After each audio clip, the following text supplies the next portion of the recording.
Hello friends, welcome to the channel. इस video में हम लोग प्रीवियस ईयर क्वेश्चन को देखेंगे जो 2018 में पूछा गया था राजस्थान पब्लिक सर्विस कमीशन में। जो ACF एंड FRO का क्वेश्चन है। ACF means assistant conservator of forest and FRO means होता है फॉरेस्ट रेंज ऑफिसर। ये जो क्वेश्चन है सो राजस्थान कंप्यूटर इंस्ट्रक्टर के लिए काफ़ी इंपॉर्टेंट हो जाता है, क्योंकि इसका जो लेवल है और सिलेबस के अनुसार दोनों मैच करता है, दोनों का सिलेबस और लेवल। इसलिए जो भी TGT और PGT का तैयारी कर रहे हैं कंप्यूटर साइंस का, तो वो इस वीडियो को ज़रूर पूरा देखें। और अगर आपको इसका PDF अगर चाहिए आपको, तो आप इस चैनल को सबसे पहले आप सब्सक्राइब कर लीजिए और मेरे टेलीग्राम चैनल को इस डिस्क्रिप्शन में, इस वीडियो के डिस्क्रिप्शन में मैं दे रहा हूँ, वहाँ पे आप जा करके ज्वाइन कर लीजिए। आप वहाँ से फ्री ऑफ कॉस्ट PDF को डाउनलोड कर सकते हैं और भी जितने भी तरह का स्टडी मटेरियल है जो कंप्यूटर साइंस से रिलेटेड है, आप वो भी यहाँ पे डाउनलोड कर पाएंगे। यहाँ पे देखें तो इस क्वेश्चन में टोटल 120 क्वेश्चन है, जिसमें हम लोग इस वीडियो में 40 क्वेश्चन को करेंगे इस वीडियो में। और ये क्वेश्चन को 3 पार्ट में बनाऊंगा, जो 3 वीडियो में जाकर के कंप्लीट होगा। तो चलिए हम लोग स्टार्ट करते हैं क्वेश्चन नंबर 1 से। देखिए यहाँ पे क्वेश्चन नंबर 1 में पूछा जा रहा है कंस्ट्रक्टर के बारे में। विच of the following is incorrect property of a constructor. इसमें से पूछा जा रहा है कि इसमें से कंस्ट्रक्टर के रिगार्डिंग इसमें से कौन सा प्रॉपर्टी है कंस्ट्रक्टर का जो गलत है। तो यहाँ पे पढ़िए, लिखा हुआ है the name of a constructor is the same as the name of the class. हाँ, ये बात सही है। जिस नाम से हम क्लास बनाते हैं, क्लास को डिफाइन करते हैं, उसी नेम से हम कंस्ट्रक्टर को भी डिफाइन करते हैं। यानी क्लास और कंस्ट्रक्टर का नेम सेम होना चाहिए। उसके बाद एक class can be more than one constructor. हाँ, ये भी बात सही है कि क्लास के अंदर कंस्ट्रक्टर एक नाम से बहुत सारा हो सकता है। उसके बाद थर्ड ऑप्शन में है constructor execute automatically when a class object is created. हाँ, ये भी बात सही है कि जैसे ही कंस्ट्रक्टर एग्जीक्यूट होता है, जैसे ही हम कॉल करते हैं मेन फंक्शन को कॉल करते हैं, तो कंस्ट्रक्टर ऑटोमेटिकली इन्वोक हो जाता है और ऑब्जेक्ट क्रिएट कर देता है। यहाँ पे फोर्थ ऑप्शन में लिखा गया है constructor can not be overloaded. ये बात गलत है। यहाँ पे कंस्ट्रक्टर कैन बी ओवरलोडेड होगा, क्योंकि कंस्ट्रक्टर ओवरलोडेड हो सकता है। यानी यहाँ पे जो मेरा 1, 2, 3 ऑप्शन है वो तीनों सही है, लेकिन जो मेरा 4 ऑप्शन है गलत है। यानी इसका आंसर क्या हो जाएगा? 4। यहाँ पे इनकरेक्ट प्रॉपर्टी पूछा था, तो ऑप्शन नंबर 4 यहाँ पे जाएगा। तो आपको यहाँ पे एक बात ध्यान रखने की ज़रूरत है कि जितने भी ऑब्जेक्ट ओरिएंटेड प्रोग्रामिंग लैंग्वेज के प्रॉपर्टीज़ हैं, आप उसे एक बार अच्छे से देख लेंगे, ताकि आपसे कोई क्वेश्चन वहाँ से ऑब्जेक्ट ओरिएंटेड लैंग्वेज से छूटे ना। जैसे कि C++ या फिर जावा या फिर जितने भी और भी ऑब्जेक्ट ओरिएंटेड प्रोग्रामिंग लैंग्वेज हैं, उनके जितने भी प्रॉपर्टीज़ हैं, फंक्शन हैं, उसका इम्पोर्टेंट क्या क्या है, और जितना भी कीवर्ड वगैरह है उसका यूज़, और प्लस प्रोग्राम को भी एक बार आप प्रैक्टिस कर लीजिए, ताकि आपको अगर प्रोग्राम भी दे दिया जाए तो आपको कोई परेशानी ना हो। यहाँ पर क्वेश्चन नंबर 2 में C++ के रिगार्डिंग एक क्वेश्चन है, जिसमें प्रोग्राम को दिया गया है। इस प्रोग्राम का आउटपुट पूछ रहा है कि X एंड Y का आउटपुट क्या होगा। तो इसमें आप आपको चेक करना है, तो आप कोई भी टर्मिनल में जो C++ का टर्मिनल होता है, उसमें आप प्रोग्राम को लिख करके आउटपुट आप देख सकते हैं। लेकिन अगर आपको एग्ज़ाम में है तो आपको पूरी तरह से इसको एग्जीक्यूट मैनुअली करना आना चाहिए। तो यहाँ पे देखिए कि x यहाँ पे वेरिएबल है जो इंट टाइप का है, और यहाँ पे y वेरिएबल है जो इंट टाइप का है लेकिन एड्रेस फॉर्मेट में है। और यहाँ पे बोल रहा है कि जो x का वेरिएबल है वो y के एड्रेस के बराबर है ना। तो इसके बाद पूछ रहा है कि इसके बाद लिखा हुआ स्टेटमेंट में कि y इक्वल टू 25 वैल्यू दिया गया है, यानी y में 25 दे दिया गया है, जो एक एड्रेस का लोकेशन बोला जा सकता है जो x के बराबर है। उसके बाद बोल रहा है कि x में एक कैलकुलेशन दिया गया है, इसके रिगार्डिंग ही हमें आउटपुट निकालना है। तो आप इसे जब कीजिएगा तो इस तरह से होगा कि y का जो 25 वैल्यू है, जो 25 वैल्यू है, वो भी x का वैल्यू हो जाएगा, क्योंकि ये दोनों आपस में बराबर हैं। ठीक है। उसके बाद जब हम यहाँ पे x का 25 वैल्यू रखेंगे तो 2 × 25 करेंगे, इसका जब कैलकुलेशन करेंगे तो कैलकुलेशन में 25 × 2 इक्वल टू 50, और 50 + 30 इक्वल टू कितना हो जाएगा? 80। यानी x में मेरा कितना वैल्यू चला गया? 80। और जब हम इसका y का वैल्यू देखें तो यहाँ पे 25 नहीं रहेगा, क्योंकि यहाँ पे अब x का वैल्यू क्या हो गया? 80 हो गया। तो x का वैल्यू इक्वल टू y का भी वैल्यू होगा, इसलिए x और y का वैल्यू दोनों सेम होना चाहिए। तो अपडेट जब भी इसका वैल्यू होगा तो x का होगा तो y का भी होगा, y का होगा तो x का भी होगा। तो इसलिए इसका आंसर हो जाएगा y equal to 80 and x equal to 80 आएगा, इसलिए इसका आंसर 3 होगा। आप इसे टर्मिनल में भी रन करा कर देख सकते हैं, वहाँ पे भी आपका आउटपुट जो आएगा x और y का आप वहाँ पे प्रिंट करा लीजिएगा सी आउट से, और वहाँ पे भी आप देखिएगा तो आपका 80 ही आंसर आने वाला है। उसके बाद नेक्स्ट क्वेश्चन में क्वेश्चन नंबर 3 बोल रहा है जावा डज नॉट सपोर्ट। यहाँ पे जावा में इनहेरिटेंस होता है बहुत तरह का, बहुत नहीं, मेनली 3 टाइप का इनहेरिटेंस होता है। यहाँ पे 4 टाइप्स दिया गया है, इसमें से पूछ रहा है कि इसमें से कौन सा इनहेरिटेंस जावा सपोर्ट नहीं करता है। तो यहाँ पे देखिए कि हियरार्किकल इनहेरिटेंस जो होता है सो जावा सपोर्ट करता है, और सिंगल इनहेरिटेंस भी जावा सपोर्ट करता है। उसके बाद मल्टी लेवल इनहेरिटेंस भी जावा सपोर्ट करता है। उसके बाद पूछ रहा है कि मल्टीपल इनहेरिटेंस, ये जावा सपोर्ट नहीं करता है। मल्टीपल इनहेरिटेंस जो होता है सो जावा सपोर्ट नहीं करता है। ये आपका C++ सपोर्ट करता है। C++ में चारों सपोर्ट करते हैं, लेकिन जावा में मेनली 3 टाइप्स के ही इनहेरिटेंस सपोर्ट करते हैं, जैसे hierarchical inheritance, single inheritance and multi level inheritance. तो यहाँ पर 3 का आंसर क्या हो जाएगा 4, जो जावा सपोर्ट नहीं करता है। ओके, अब 4 नंबर क्वेश्चन में हम बढ़ रहे हैं। 4 नंबर क्वेश्चन में बोलता है which field enjoy highest degree of protection in Java. इसमें से बोल रहा है कि कौन सा फील्ड को हम यूज करके हाईएस्ट जावा प्रोटेक्शन हम ले सकते हैं, सबसे ज़्यादा प्रोटेक्शन कौन कर सकता है। इसमें जो पब्लिक अगर हम यूज़ करते हैं तो सारे जगह से इसे एक्सेस किया जा सकता है। यहाँ पे प्राइवेट जो है सो इसे ही यूज़ करके हम जावा में हाईली प्रोटेक्शन हम ले सकते हैं। यहाँ पे जो सिक्योर और अल्ट्रा, ये एक कोई भी तरह का मतलब जावा प्रोटेक्शन है ही नहीं, तो एक आप कोई उलझाने के लिए और कंफ्यूज करने के लिए दे दिया गया है, इसलिए आप इस पे ध्यान भी ना दें। यहाँ पे इसका 4 का आंसर जो होगा सो 3 होगा। ओके, अब हम लोग 5 नंबर क्वेश्चन में देख रहे हैं। 5 नंबर क्वेश्चन में बोल रहे हैं for creating our own exception we have to use which keyword. हमें अगर अपना एक्सेप्शन क्रिएट करना है तो उसे हम लोग किस कीवर्ड के द्वारा हम उसे क्रिएट कर पाएंगे। तो इसका आंसर क्या चला जाएगा, इसका आंसर चला जाएगा थ्रो कीवर्ड के जरिए ही हम अपना एक्सेप्शन क्रिएट कर सकते हैं। इसके बाद नेक्स्ट क्वेश्चन 6 नंबर है। सो इसमें पूछ रहा है कि post order traversal of the अब BST। यहाँ पे BST दिया गया है और बाइनरी ट्री है, बाइनरी सर्च ट्री। इसमें से पोस्ट ऑर्डर ट्रावर्सल हमें निकालना है। तो आपको यहाँ पे बता दें कि आपको 3 तरह का ट्रावर्सल जरूर आना चाहिए, एक प्री ऑर्डर, एक पोस्ट ऑर्डर, एक इन ऑर्डर। ओके, तो इसमें मेनली होता क्या है, तो मान लीजिए कोई एक नोड है, नोड के अगर हम लेफ्ट साइड में रहेंगे तो इसे बोलते हैं प्री ऑर्डर, और राइट साइड में रहेंगे इसको बोलते हैं पोस्ट ऑर्डर, और नीचे के साइड में जब भी हम इसे देखेंगे तो इसे हम बोलेंगे इन ऑर्डर। ओके, तो यहाँ पे भी हम लोग उसी तरह से यहाँ पे ट्रैवर्स करते हैं, ट्रेवल करेंगे। ट्रैवर्स करने का मतलब ट्रेवल करना। तो हम लोग जब भी स्टार्ट करते हैं तो सबसे फर्स्ट रूट नोड, ओके, यहाँ पे रूट नोड यहाँ पे के है, के से हम लोग जब स्टार्ट करेंगे तो के से स्टार्ट करेंगे हम लोग। जब भी स्टार्ट करेंगे तो लेफ्ट साइड से ही स्टार्ट करेंगे, मतलब पहले प्री ऑर्डर ही देखा जाता है। यहाँ पे हमें निकालना क्या है, पोस्ट ऑर्डर निकालना है। तो जब पोस्ट ऑर्डर में पहुँचेंगे मतलब राइट की तरफ में पहुँचेंगे तब हम उसे लिखते चलेंगे। तो यहाँ पे स्टार्ट करते हैं। तो यहाँ पे मैंने यहाँ पे पहुँचा के पास, अभी तो मैं प्री ऑर्डर में हूँ। उसके बाद नेक्स्ट आया, फिर मैं प्री ऑर्डर में हूँ, फिर नेक्स्ट आया, फिर प्री ऑर्डर, और इसके नीचे चला गया मतलब कि इन ऑर्डर में। उसके बाद फिर जी के पास आया और इधर प्री ऑर्डर, इन ऑर्डर और पोस्ट ऑर्डर। तो सबसे पहले क्या आ रहा है, जी आ रहा है, तो जी मैं लिख लिया। उसके बाद आगे बढ़ा, उसके बाद यहाँ पोस्ट ऑर्डर, उसके बाद एफ आ गया, उसके बाद पोस्ट ऑर्डर यहाँ पे आ जाएगा यानी जे आ जाएगा। उसके बाद आगे बढ़ेंगे और यहाँ पे इन ऑर्डर, देन यहाँ पे एस के पास प्री ऑर्डर, यहाँ पे भी प्री ऑर्डर, और एल के पास भी प्री ऑर्डर। जब हम इसके पास इधर साइड में पहुँचेंगे तो पोस्ट ऑर्डर आएगा यानी एल इसके बाद होगा। उसके बाद नेक्स्ट हम बढ़ेंगे तो यहाँ पे in order, pre order P के पास, इसके बाद इन ऑर्डर और फिर पोस्ट ऑर्डर, मतलब एल के बाद क्या हो जाएगा, पी हो जाएगा। नेक्स्ट बढ़ेंगे तो एम के बाद, एम के पास ही मेरा पोस्ट ऑर्डर आएगा, तो यहाँ पे एम हो जाएगा।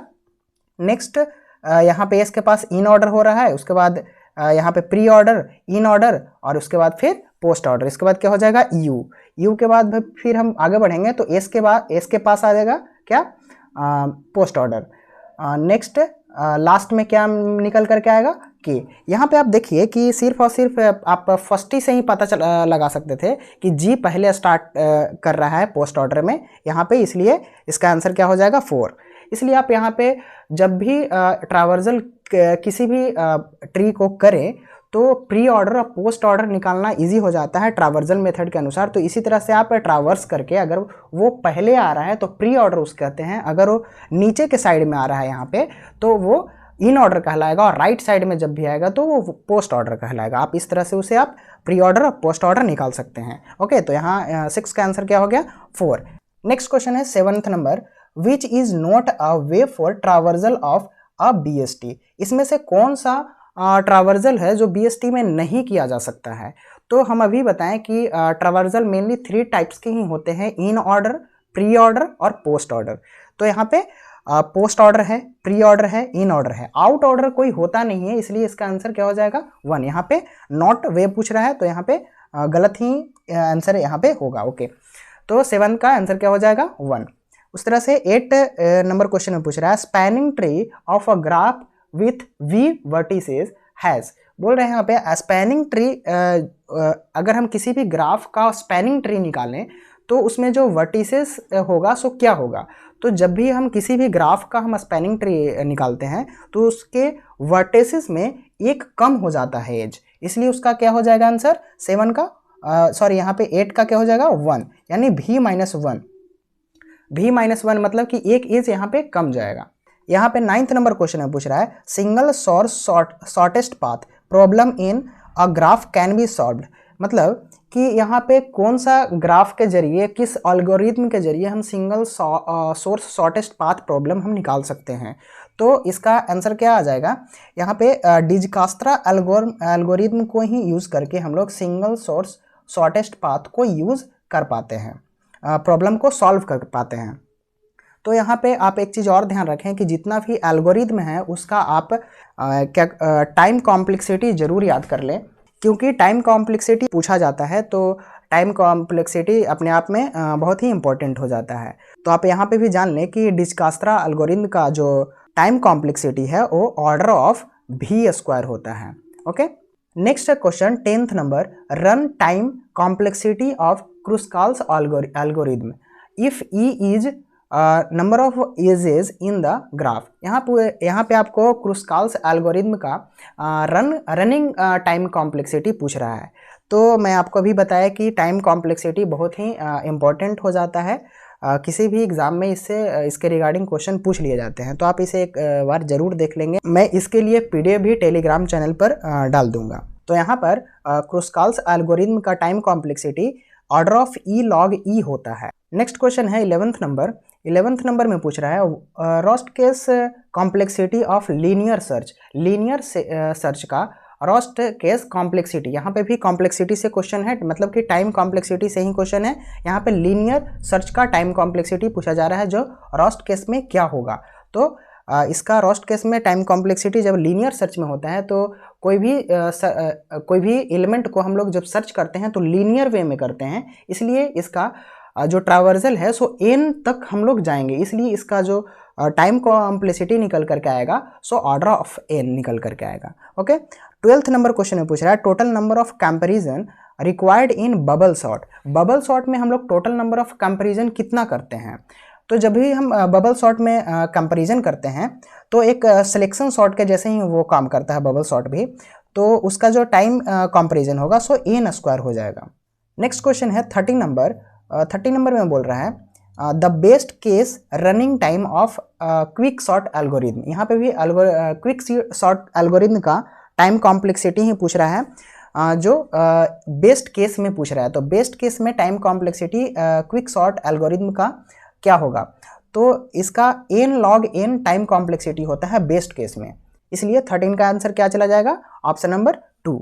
नेक्स्ट क्वेश्चन 14 नंबर है, जिसमें पूछ रहा है, the running time of the recurrence function Tn equal to Tn/3 plus T 2n/3 plus n is इसमें रिकरेंस रिलेशन पूछ रहा है, जो थीटा के नोटेशन में पूछ रहा है। तो आप एक बार रिकरेंस रिलेशन अगर आप पढ़े होंगे तो उसमें आपको पता होगा कि एक बेस्ट होता है, एक रोस्ट होता है, एक एवरेज होता है। तो यहाँ पे जब हम इसको हम सॉल्व करेंगे तो इसका जब सॉल्व करने पर जो मेरा रिजल्ट जो आएगा so order of theta of n log n आएगा। तो इसलिए इसका आंसर क्या चला जाएगा, ऑप्शन नंबर 2। नेक्स्ट क्वेश्चन है 15 नंबर में cyclomatic complexity of the graph is. यहाँ पे इस ग्राफ का साइक्लोमैटिक कॉम्प्लेक्सिटी पूछा जा रहा है। तो इसका एक सिंपल सा फार्मूला है कि जब भी हम किसी ग्राफ का साइक्लोमैटिक कॉम्प्लेक्सिटी निकालते हैं तो उसका फार्मूला क्या होता है कि e माइनस n प्लस 2। यहाँ पे e एज है, n आपका नंबर ऑफ नोड्स हैं और 2 यहाँ पे ऐड करना है। तो आप यहाँ पे देखिए कि आपका एज जो है सो कितना है, 1 2 3 4 5 6, यानी 6 एज हैं और नोड कितना है, नोड 5 है और इसमें प्लस कर देना है 2, यानी जब हम इसे इक्वेशन को सॉल्व करेंगे तो कितना आ जाएगा, इक्वल टू 3।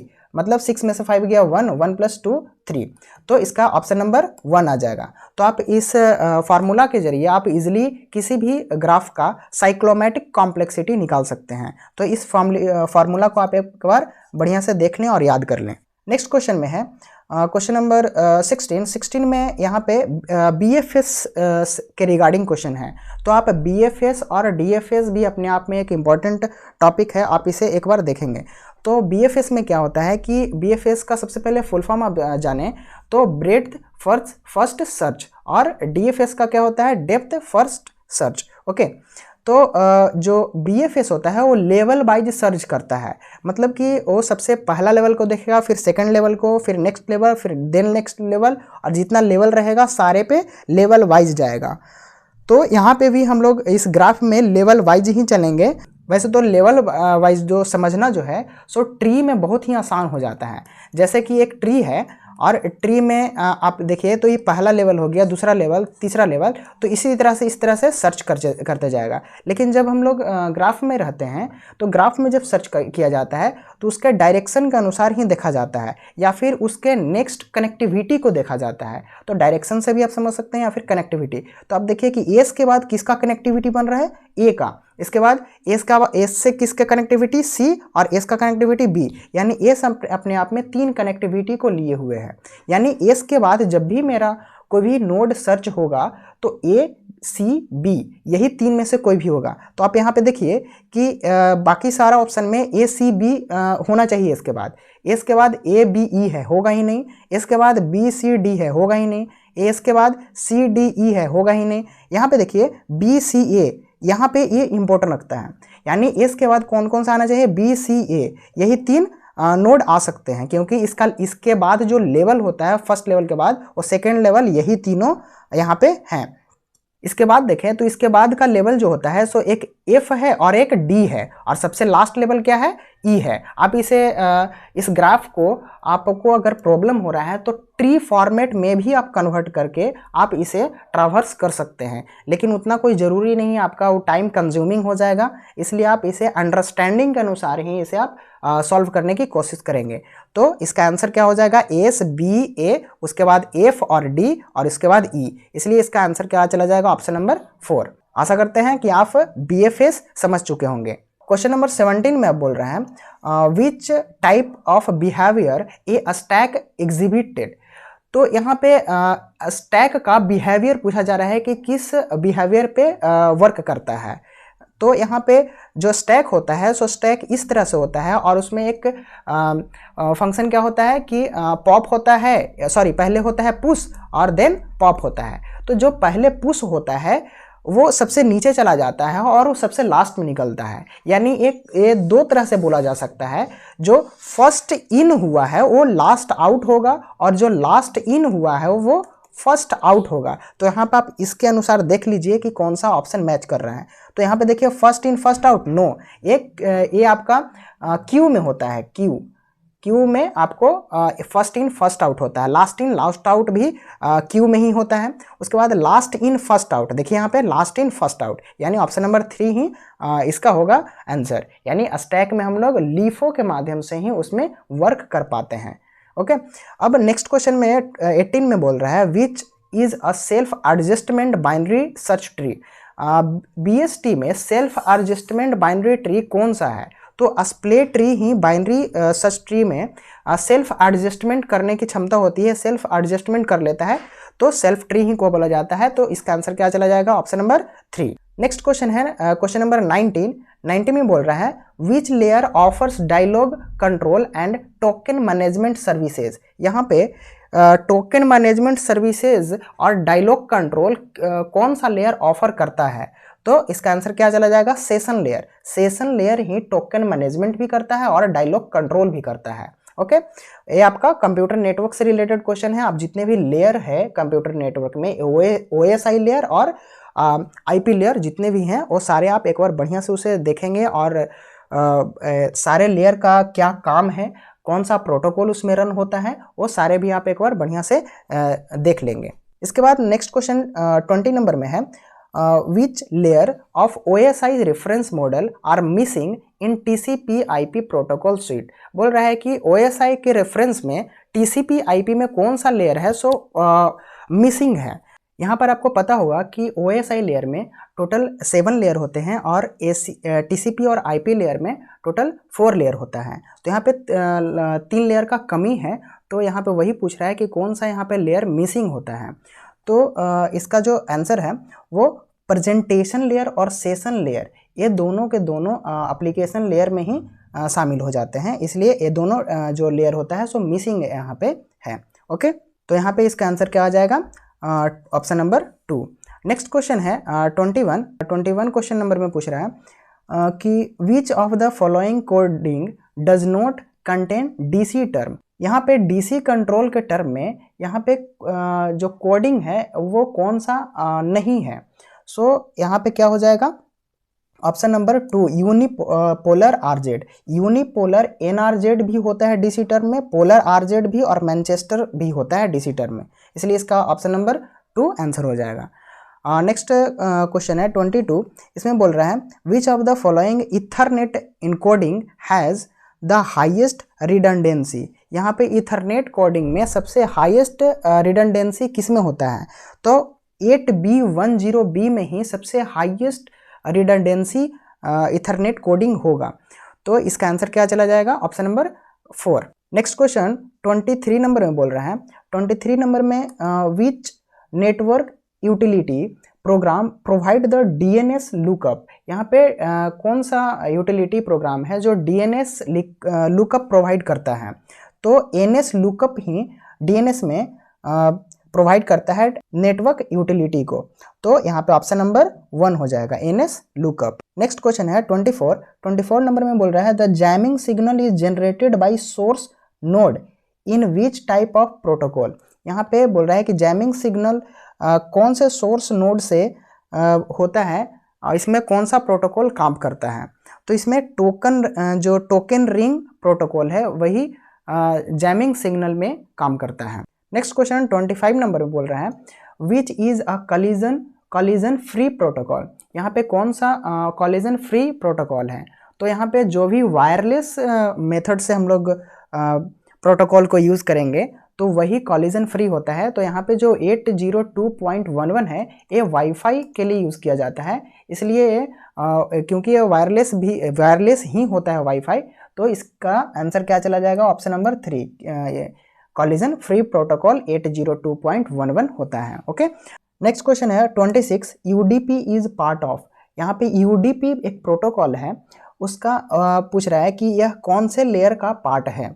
तो जितने भी लेयर हैं OSI का, उसका आप प्रोटोकॉल जितने भी हैं उसे आप एक बार ध्यान में रखेंगे। जैसे कि एप्लीकेशन लेयर में कौन सा प्रोटोकॉल आता है? HTTP, DHCP, DNS, FTP, SMTP, POP। उसके बाद जो सेशन लेयर होता है, सेशन लेयर में आता है PAP, RPC। और यहाँ पे UDP के बारे में पूछ रहा है, इसलिए UDP जो होता है सो ट्रांसपोर्ट लेयर का पार्ट होता है। तो ट्रांसपोर्ट लेयर में कौन कौन सा होता है? TCP होता है, UDP होता है और SCTP होता है। ये तीनों प्रोटोकॉल ट्रांसपोर्ट लेयर के अंतर्गत आते हैं। तो जितने भी लेयर हैं उसे उसका जो प्रोटोकॉल है उसे आप जरूर ध्यान में रखेंगे। उसके बाद नेक्स्ट क्वेश्चन है 27, विच of the following is not an error correcting code. यहाँ पे कौन सा कोड है जो एरर करेक्शन के लिए नहीं यूज किया जाता है? तो हैमिंग कोड एरर करेक्शन के लिए यूज किया जाता है, रीड सोलोमन कोड है ये भी एरर करेक्शन कोड के लिए यूज किया जाता है, और बाइनरी कन्वोल्यूशन भी है, सो ये भी एरर करेक्शन कोड के लिए ही किया जाता है। यहाँ पे BCD जो है सो एरर करेक्शन कोड के लिए यूज नहीं किया जाता है। तो इसका आंसर क्या हो जाएगा? Option number 3। नेक्स्ट क्वेश्चन है 28, इसमें बोल रहा है the encryption method of WPA2 is based on. जो WPA2 का इनक्रिप्शन मेथड है वो किस पे बेस्ड होता है? तो इसका जो आंसर होगा AES होगा, ऑप्शन नंबर 3 AES। AES का फुल फॉर्म होता है advance encryption standard, advance encryption standard. Okay, next question है 29 number, in early ARPANET which routing method was used. शुरुआत में ARPANET में कौन सा राउटिंग प्रोटोकॉल, राउटिंग मेथड था वो यूज किया जाता था? तो इसमें डिस्टेंस वेक्टर राउटिंग ही है जो ARPANET में यूज किया जाता था, इसे DVR भी बोला जाता है, DVR। अब नेक्स्ट क्वेश्चन है 30 नंबर है। 30 नंबर में बोल रहा है computer network number are managed by. Computer network का जो नंबर होता है वो किसके द्वारा मैनेज किया जाता है? तो इसका जो मैनेज करने का जो एक ऑर्गेनाइजेशन है वो ICANN के द्वारा किया जाता है, यानी ऑप्शन नंबर 2। ICANN का फुल फॉर्म देखें तो इसका फुल फॉर्म होता है internet corporation for assign name and number. Internet, एक बार और सुन लीजिए, internet corporation for assign name and number. Okay, next question है 31, a command to remove a relation from an SQL database. अगर हमें SQL डेटाबेस में से कोई भी रिलेशन हमें रिमूव करना है तो कौन सा कमांड को यूज करेंगे? तो इसके लिए हम लोग यूज करते हैं ड्रॉप टेबल का, यानी option number 2 drop table, then table name हम लोग लिखेंगे और उस टेबल का रिलेशन जो है सो पूरी तरह से खत्म हो जाएगा। नेक्स्ट क्वेश्चन है 32 नंबर। 32 नंबर में बोल रहा है in process state life cycle diagram the spooler works between the stage. ये OS का क्वेश्चन है, ऑपरेटिंग सिस्टम का, जिसमें प्रोसेस स्टेट होता है, टोटल 5 स्टेट होते हैं। तो इसमें पूछ रहा है कि जो प्रोसेस स्टेट लाइफ साइकिल है उसमें spooler works between the stage, किस दो स्टेज के बीच में स्पूलर वर्क करता है? तो स्पूलर मतलब होता है कि खींचना, मतलब कि उसको रोकना। मीन्स अगर वो प्रोग्राम रन कर रहा है तो उसे कहाँ लेकर आ जाना? वेटिंग स्टेट में ले आना, उसे ही स्पूलिंग कहते हैं। तो यहाँ पे ऑप्शन नंबर 3 हो जाएगा, रन से वेट स्टेट में ले आएगा तभी वो स्पूलर वहाँ पे वर्क करेगा। ओके, नेक्स्ट 33 नंबर क्वेश्चन है जिसमें पूछ रहा है which is the correct statement for the safe state. इसमें से कौन सा स्टेटमेंट करेक्ट है सेफ स्टेट के लिए? तो इसका आंसर जो है सो ऑप्शन नंबर 2 हो जाएगा, यानी इक्वल नंबर ऑफ अलोकेशन और जो रिसोर्स है वो होना चाहिए, या तो वो कम हो रिसोर्स या तो उसके इक्वल टू हो, तभी वो सेफ स्टेट में रहेगा। अगर ज़्यादा हो जाएगा तो वो सेफ स्टेट में नहीं, वो अनसेफ स्टेट में चला जाएगा। तो इसलिए इसका ऑप्शन नंबर 2 हो जाएगा। नेक्स्ट क्वेश्चन 34 नंबर है विच of the following process scheduling algorithm could result starvation. इसमें से कौन सा शेड्यूलिंग एल्गोरिथम स्टारवेशन के लिए यूज किया जा सकता है? तो स्टारवेशन के लिए प्रायोरिटी शेड्यूलिंग को यूज किया जाता है, इसलिए इसका ऑप्शन नंबर 1 हो जाएगा। नेक्स्ट क्वेश्चन है 35 नंबर। 35 नंबर में मैच द फॉलोइंग दिया गया है जो ऑपरेटिंग सिस्टम से ही रिलेटेड है। इसमें कुछ एंटिटी दिया गया है और उसके रिगार्डिंग कुछ प्रोसेस दिया गया है और कुछ रिलेशन दिया गया है कि वो किससे रिलेट करता है। तो यहाँ पे आप देखिए कि थ्रेड है, वर्चुअल एड्रेस स्पेस है, फाइल सिस्टम है और सिग्नल है। जैसे यहाँ पे थ्रेड है तो थ्रेड आपको प्रोसेस में यूज़ किया जाता है। उसके बाद जो वर्चुअल एड्रेस स्पेस है ये आपका मेन मेमोरी यानी रैम के अंदर यूज़ किया जाता है। नेक्स्ट है फाइल सिस्टम। फाइल सिस्टम जो होता है वो हार्ड डिस्क में यूज़ किया जाता है। उसके बाद जो सिग्नल है वो सिग्नल यूज़ कहाँ किया जाता है? इंटरप्ट में यूज़ किया जाता है, इसलिए इसका ऑप्शन नंबर क्या हो जाएगा? 1। तो आप यहाँ पे इस तरह से सॉल्व कर सकते हैं, यानी जिसको आपको सबसे पहले जिसका आंसर आ रहा है आप उसे ही सॉल्व करें और फिर जो ऑप्शन दिया गया है आप उसे ही मैच करके आप आंसर ला सकते हैं। 36 में बोलता है which components of program state are shared across threads in a multi threaded processing environment.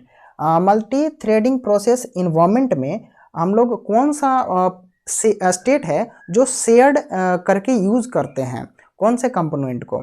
तो यहाँ पे हीप मेमोरी को ही हम लोग शेयर्ड जैसा यूज करके ही यूज कर पाते हैं किसी भी प्रोग्राम में मल्टी थ्रेडेड प्रोसेसिंग इन्वायरमेंट में। ओके, नेक्स्ट क्वेश्चन है 37 क्वेश्चन नंबर में बोल रहा है कि the deadlock avoidance schemes like the banker's algorithm would lead to. इसमें से बैंकर्स एल्गोरिथम के जैसा ही डेडलॉक अवॉइडेंस कौन से स्कीम में होगा। तो यहाँ पे ऑप्शन दिया गया है increase overhead, increase system throughput, more concurrent use of resources. तो यहाँ पे सारे जो हैं सो डेडलॉक अवॉइडेंस के स्कीम में आते हैं। तो ये सारे से ही डेडलॉक अवॉइडेंस किया जा सकता है, इसलिए इसका आंसर क्या हो जाएगा, all of these 4 number option. Next question है 38, इसमें पूछ रहा है usually which of the following is not done by an OS. इसमें से कौन सा ऑप्शन है जो ओएस के द्वारा डन नहीं किया जा सकता है। तो यहाँ पर इसका आंसर हो जाएगा इंक्रिप्शन। इंक्रिप्शन है सो ऑपरेटिंग सिस्टम के द्वारा नहीं किया जाता है, ये एक एप्लीकेशन सॉफ्टवेयर के द्वारा किया जा सकता है या फिर कंप्यूटर नेटवर्क के द्वारा किया जा सकता है।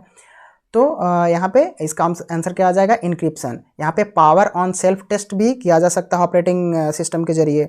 इसके बाद रिसोर्स मैनेजमेंट भी ऑपरेटिंग सिस्टम ही करता है, एरर हैंडलिंग भी ऑपरेटिंग सिस्टम ही करता है। इंक्रिप्शन जो है सो ऑपरेटिंग सिस्टम नहीं कर पाता है। अब नेक्स्ट क्वेश्चन है 39 number question, which is not an advantage of multi processor system. यहाँ पे मल्टी प्रोसेसर सिस्टम का एडवांटेज इनमें से क्या नहीं है।